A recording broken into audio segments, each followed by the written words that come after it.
Vacations are a scam.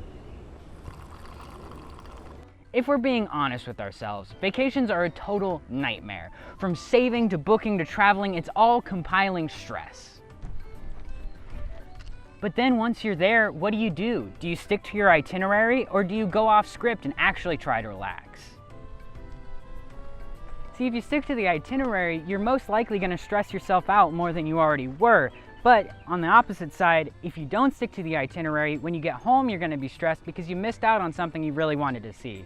This is why I think vacations are more effort than they're worth. But we have to get out of the house at some point, in order to get that good vitamin D and new perspective that watching Rick Steves at home won't offer.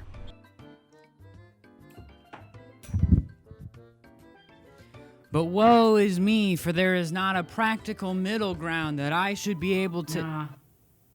What do you mean, nah? Opening with a hypothetical is super cheesy and cliche. Like, skip the soliloquy and just get to the sales pitch. Well, fret not, because I have a very long-winded answer for your very specific question. Today, the 1117 Travel Agency would like to offer you one of our 3 destination video game getaway packages, including a tour of American landmarks. There's also the Where in the World is Carmen Sandiego tour. And finally, there's our exclusive, rare, single destination, once-in-a-lifetime trip. So join us and catch the sights, sounds, and smells. Yeah, the deluxe package comes with a scratch and sniff card. Oh. Cool. Witness culturally important landmarks, buildings, and other places without the hassles of long lines, long hikes, or even other tourists. So let's kick this off with our all-American package. Hey, wait a minute. Don't forget to do that thing where you break the fourth wall and beg people to subscribe. So you're asking me to ruin the pace of a video that I've worked meticulously on for over 2 months now, just to point out that these numbers here are pretty funny. Hey guys, look, a lot of people who view it aren't subscribed. They know that they're not subscribed. They're willingly missing out on banger content. And you know what? That's their right. They're allowed to not enjoy great content served to them on a monthly platter. Come on. Grand is simply not a strong enough adjective for a canyon of this magnitude. I know that one of the requirements for being one of the wonders of the world is that it has to be made by humans, but seriously, this damn canyon is so grand that it deserves to be the 8th entry on that list. And that's also not just my opinion. The readers of USA Today circa 2006 also happen to agree with me on this issue. In all sincerity though, I've actually been to the Grand Canyon once, and I gotta say, it's that kind of indescribable wonder that makes you question how evil can even exist in this world with something of such beauty and magnitude, just free for all of us to enjoy. Seriously, every picture you've ever seen of this eroded river doesn't even cover but 0.1% of its splendor. Now, I may or may not have wasted my entire trip to the Grand Canyon clinging onto the nearest railing for dear life, but in the Crew 2, you can safely view it from the seat of your car. Great driving is confident driving. The new Mazda MX-5 Miata comes with the safety features to give you plenty of it. However, a giant continuous hole in the ground cannot rest in peace without some adrenaline junkie salivating over the thought of jumping it. In the Crew 2, you can't actually jump the Grand Canyon, but you can tumble down it, saving you the 8-hour hike to get to the bottom. So the trade-off doesn't seem all that bad, but good luck getting your Mazda Miata out of there. Now, I could just talk about the Crew 2 forever, considering that it is a coast-to-coast recreation of the US, and you could, in theory, take a road trip to wherever you want in some nice sports cars. Or like me, you could just get distracted and do stupid stuff like jump down Niagara Falls, try to plug up Old Faithful with a motorcycle, or successfully break into Area 51. Now, I do have to put a little caveat here because most of these landmarks and other places don't have a high degree of accuracy, and some are just downright incorrect, but I will give it a pass considering the sheer scope and size of this game.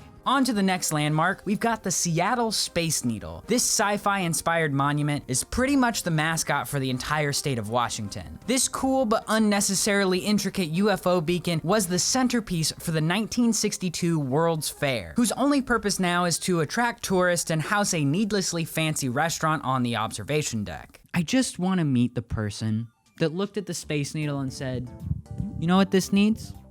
This family sci-fi landmark destination, it needs a bougie cocktail lounge. Why? No one's gonna go to it. It's so dumb. We missed the opportunity to put like a themed burger joint there, like a Star Trek themed burger joint, where like you can sit miles above the city. It's not miles, it's like thousands of feet, but whatever. You can sit thousands of feet above the city eating a burger while like people in like red Star Trek outfits serve you, and like every time that you ask for like your burger to be changed, they go, "How many times do I have to tell you, madam? I am a doctor, not a bartender." And then we all giggle and they get tired of it. But at the end of the day, we're eating Star Trek burgers in the Space Needle. It makes sense. Thank you for coming to my TED Talk. Anyway, the Space Needle makes an appearance in infamous Second Son, but given the political climate of that game, I don't think anyone was really enjoying their visit. There is a mission where you get to destroy communications equipment placed on the top and outside of the building, but aside from that, your interactions with the tower are limited. To be fair though, turning the Space Needle into a communications array is pretty much the most logical conclusion for a building like this. Staying in the northwest part of the country, we moved to the lower half of my state in order to view Mount Rushmore. Quick break for a hot take. I think that Mount Rushmore might be the dumbest landmark that we have. First off, it's a destination location. It's in the middle of nowhere, so most people who want to see it are gonna have to like fly or drive in. So your expectations are already high, but then you get there. And what you realize is that Mount Rushmore suffers from the Mona Lisa effect, where it's a lot smaller than you anticipated because the viewing deck is so far away and you can't hike up to it. And then you add on the fact that the project isn't even done. Behind the heads, there's like a little staircase that leads up to what was supposed to be a new Hall of Records, but the project ran out of money because Gutenberg was not good financially, and also we were heading into World War II, but we ran out of funds for it, so what they did was instead of finishing the hall, they took all of America's like most important documents and like etched them into stone, as well as a full biography of Gutenberg himself, and they just buried it where like they'd excavated like 20 feet into the rock. Like, why would we do that? What alien is gonna come to our country, look and see faces in the mountain and go, you know what, I bet there's something behind that. We should check out behind that and then dig it up. Oh, look at that. It's the biography of the guy who made these faces. Why is that at all fucking relevant? And I guess the cherry on top of this shit sundae is that they didn't even pick the good presidents. I get that like the pool of presidents was like a lot shorter than it is now, but I mean really, Thomas Jefferson over James K. Polk, Abe Lincoln over Jimmy Carter, Roosevelt over, okay, well, Roosevelt's actually a really good choice, Washington over our brand new funky president, James Brown. Are you kidding me?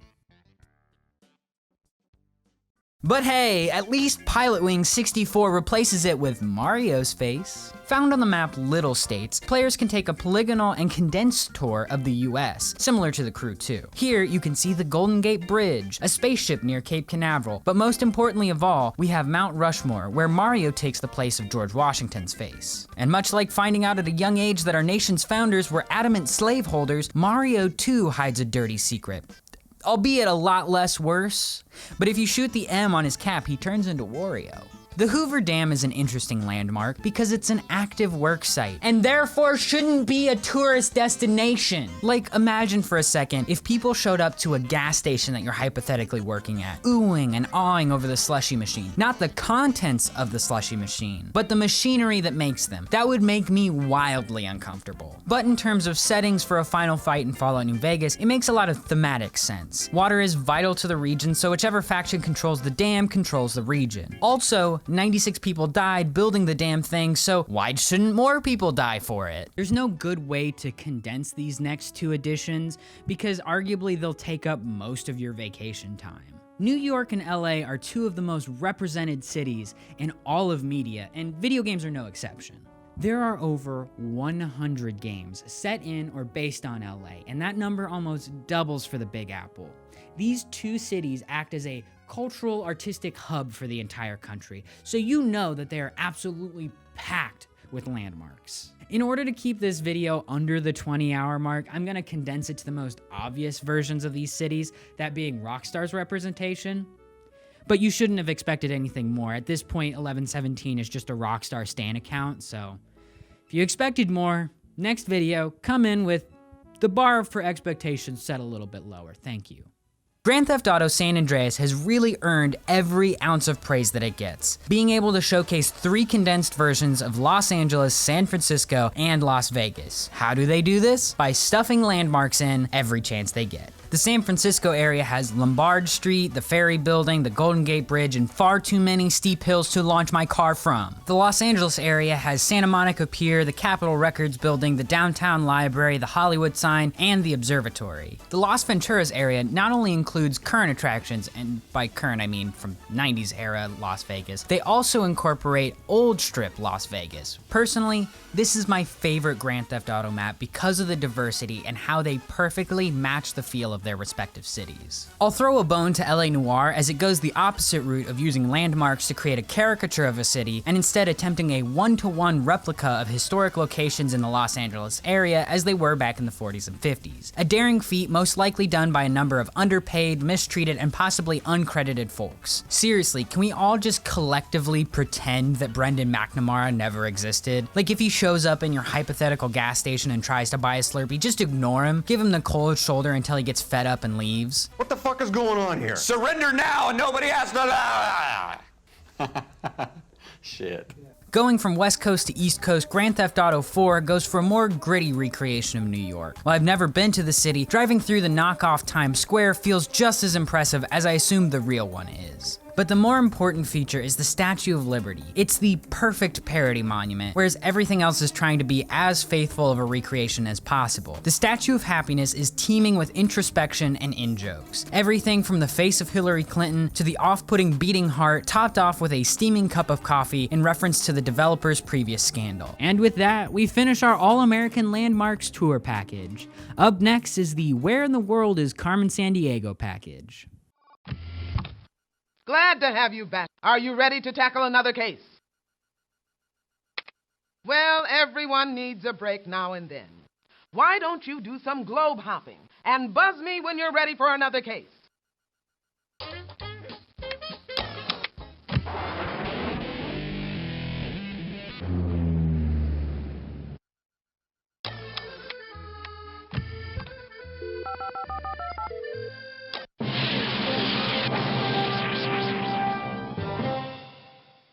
Bonjour! What do you say we promenade around Paris, France? I think I'll pass. Does anyone know of a better tour guide around here? What's Brad Pitt up to? He knows a lot of fun stuff to do in France. Brad, what are we doing? We're gonna be doing one thing, and one thing only. Killing Nazis. The Saboteur is filled with interesting places to fend off the armies of scum and villainy. Let's be real. There's something heroic about liberating massive, beloved, iconic landmarks from a bunch of dirty, no-good, rotten Nazis. The Arc de Triomphe, the Pantheon, and obviously the Eiffel Tower are all on display. And bonus points to the devs for letting you take a high dive off the top of it.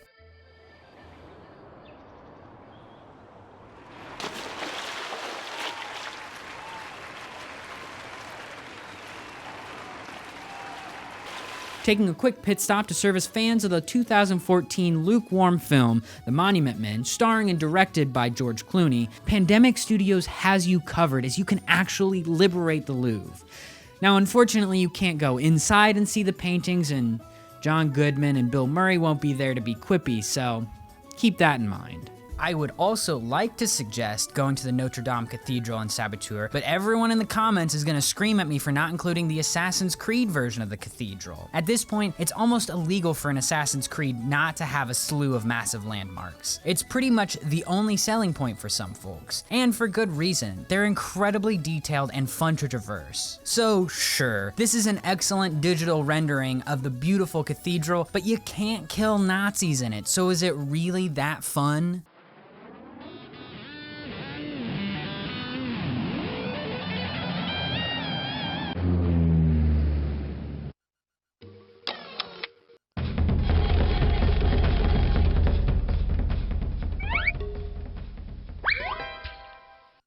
Hi, my name is Ann Chickwitty. Let's check out this location.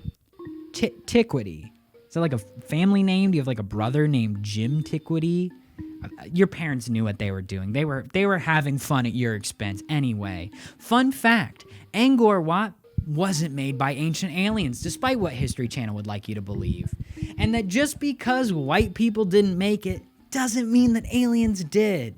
Angkor Wat stands as the temple built for King Suryavarman II. Angkor proper is the city that surrounds said temple. Theorized to have rivaled the size of London, the remains are now covered with dense forest, which makes further archaeological expeditions rather difficult. The temple is marked with ornate hieroglyphics on the interior, and the exterior showcases a meticulous, handcrafted style. No expense was spared on the intricacies. This place screams adventure and intrigue. The archaeological and scientific communities that study this landmark have lovingly given it the nickname the Hydraulic City due to the complex water management system found beneath, or putting it in gamer terms, water puzzles. An obvious tomb for the young Lara Croft to raid in The Last Revelation, and a not so obvious place for Tekken meatheads to slug it out.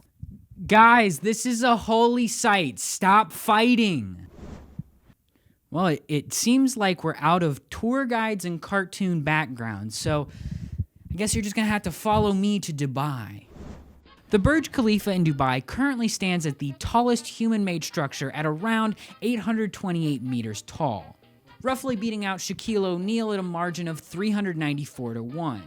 Don't worry, buddy, you'll get him next time. The first place I looked for this structure was in Spec Ops: The Line, as that game takes place in Dubai, and the final boss battle is in an unnecessarily tall skyscraper. But upon further examination, they're not the same. While clearly influenced by the Burj Khalifa, they don't share an architectural style, they're just two really tall buildings. Which is a real shame because the building does a really good job of conveying the themes of the game. That being that you're small and insignificant, ultimately helpless, and that there's always a looming threat in the distance. However, the undue extravagance that the Burj Khalifa holds is not wasted, as my brother in balding, Agent 47, uses it for one of his rip-roaring good-time murder sprees in Hitman 3. It's kind of a shame that the newer Hitman games are so graphically stunning, because in any other title, the Burj Khalifa would be a standout set piece, but here, it just kind of blends in with the other bougie mansions that play host to Cabela's Hunt the Rich simulator.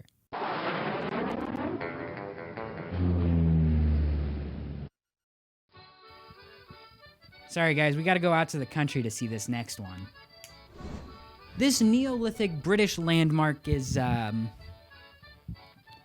don't really have any fun puns or facts about it, so, Stonehenge is just really fucking weird. Scholars have been debating for years now how the stones are transported, what purpose does the monument serve, and why were there so many additions to the structure thousands of years after it was originally built. No one knows any of these answers because figuring out what was going through the minds of early British people is almost as difficult as figuring out why they make fun of Americans for saying soccer. Y'all were calling it association football first and then you shortened it to soccer. Oh, but God forbid America gets into soccer in the 80s. Y'all switched it back to saying football. That's some real older sibling gaslighting bullshit, and I will no longer take guff for this. Thank you very much. Anyway, much like Angkor Wat, what we know of Stonehenge today was the very center of a much larger structure. The construction of this took place in a time period prior to the known invention of the wheel, which makes the movement of these 30-foot tall, 25-ton pillars quite the feat. For reference, the stones used in the Great Pyramid of Giza, which were made long after Stonehenge, were around 10 tons and moved by a massive army of slaves, whereas archaeologists theorize that the movement of one of these stones was done by far fewer people over a longer period of time. All of that being said, I just want to push one over. I know that sounds rude and disrespectful to history, but hear me out. We have the tools and resources to put it back. Or hell, we could just make it more structurally sound. What's the worst thing that could happen? We find some dimensional wormhole? That sounds like just the excitement I need. And it's not like it would be pushed over for too long. We'd let it rest on the ground for a few minutes, see if anything happens, then we'd put it right back, I promise. Shit, games. The Bradwell Conspiracy is the first game from new indie studio A Brave Plan. It's an ambitious game that seems cool at first, but got boring really quickly. It's also got Stonehenge, so it counts. Moving on.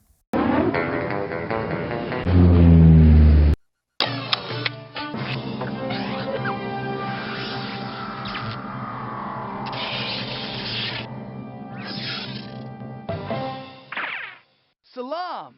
Try not to get sand in your shoes as we check out the Great Pyramids at Giza. Hey, we're just gonna skip over the pyramid stuff. We've talked about that in another episode. Instead, I'm gonna pass it over to Evan, who insisted we talk about the Temple of Hetshepsut. It's the mortuary temple of Hatshepsut, the fifth pharaoh of the 18th dynasty of Egypt, and as far as we know, the fifth woman pharaoh in Egyptian history. Everybody loves a girl boss.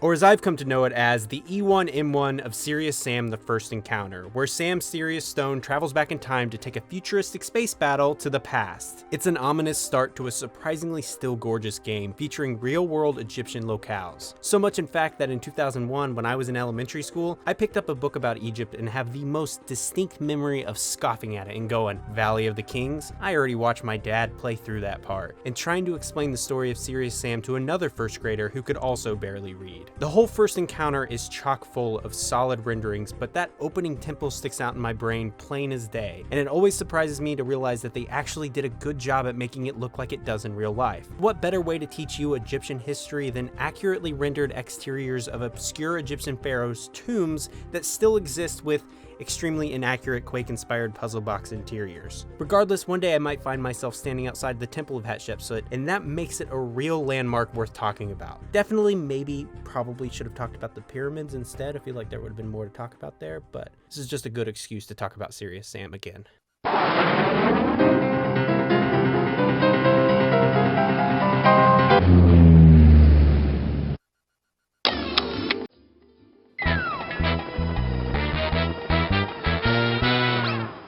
Welcome to Easter Island. And stop, that's the colonizer name. We don't say that anymore.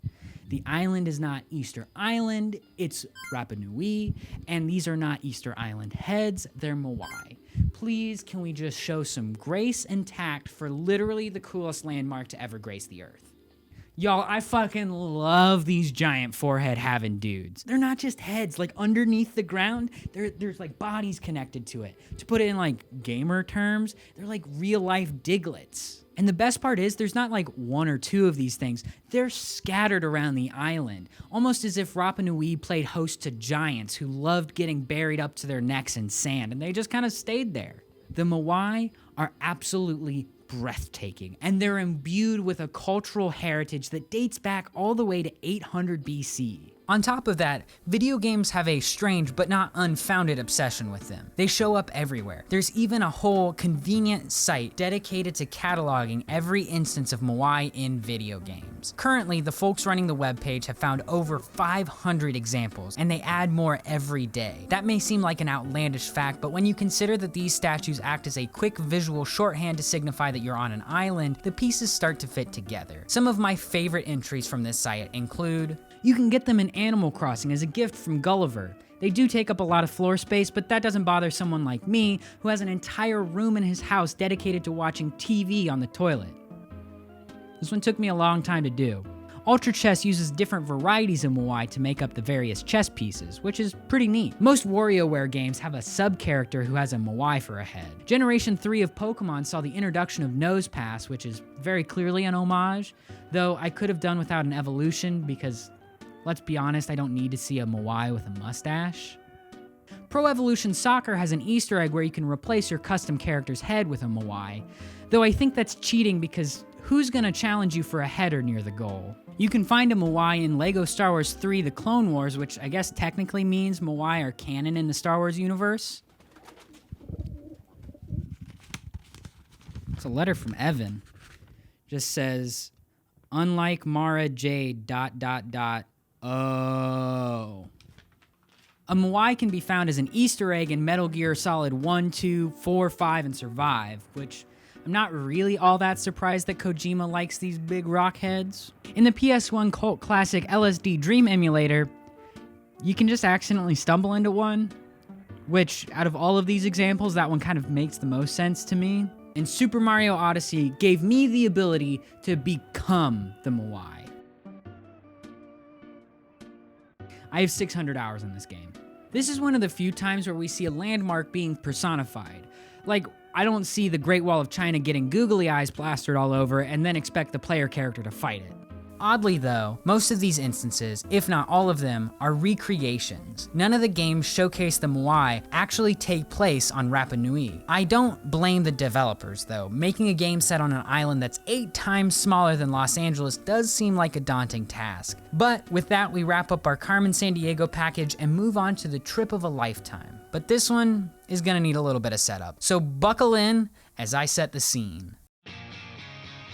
The year is 2006. Sheryl Crow's cover of Real Gone is blaring from the speakers of your Sapphire Pontiac Aztek, taking you home from your local theater after your first viewing of the major motion picture, Disney Pixar's Cars. Adrenaline pumps through your veins. You're not much of a car guy, but you need to find something that will scratch that racing itch that has now rooted itself into every fiber of your being. Mom stops off at Target, and there you see it. A shiny copy of Cars, the video game for PC. This is the only possible way to satiate your need for speed. Somehow, you convince Mom to get it. After getting home and waiting the mandatory hour load time, you are ready to step behind the wheel and get to racing. The world is now passing through your rearview mirror with no issue, until you see it.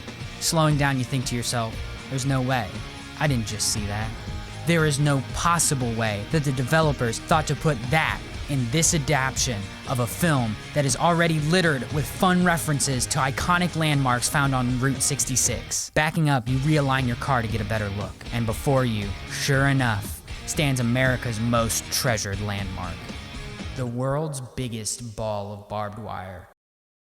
Jokes aside, in the summer of 2011, my mother, being the librarian that she is, cooked up a wild idea to spend the front half of our summer driving down Route 66 while listening to Grapes of Wrath by John Steinbeck. An insanely well-planned and themed trip, whose main goal was to get us to stop and smell the flowers before I would enter the most nauseatingly busy years of high school. We stayed in some of the strangest motels and got out at every roadside attraction, from the Cadillac Ranch to Gary's Gay Parita gas station. I actually got to meet Gary, the man who ran the not-so-hypothetical iconic gas station. Iconic if you're really into gas stations or niche Americana. Anyway, at this point, I was more or less playing along until we got to California. But then in La Crosse, Kansas, my mom pulled off the road and into the parking lot of this unassuming building that housed the world's only barbed wire museum. To many, including myself at the time, this would have seemed like a waste. I protested the stop, but my family went in with no regards to my pleas. There was something weird about this stop though. The longer I was there, the less I cared about getting to California. The museum wasn't all that well put together, but it was the only time that I'd ever seen this much care put into educating folks about something so seemingly insignificant. A homemade museum in the middle of nowhere, built for the sole purpose of showcasing a small group's collective love for a product that's meant to keep the coyotes out of the pasture. It's simple, fun, and clearly made from a seemingly bottomless passion. An appreciation for the small and mundane, which helps to combat the looming threats of apathy and growing jaded. I think back to this trip and this particular museum often, as it's the most obvious point in my life where I finally figured out that it's about the journey and not the destination. And while this roadside attraction may no longer play host to the world's biggest ball of barbed wire, it stays with me as a once-in-a-lifetime trip that is now ingrained into my personality. And there you have it, the world's longest commercial for a tour agency. In the comments below, feel free to pick your package, or tell us what landmarks we missed and we'll include them in future packages. Thanks for watching.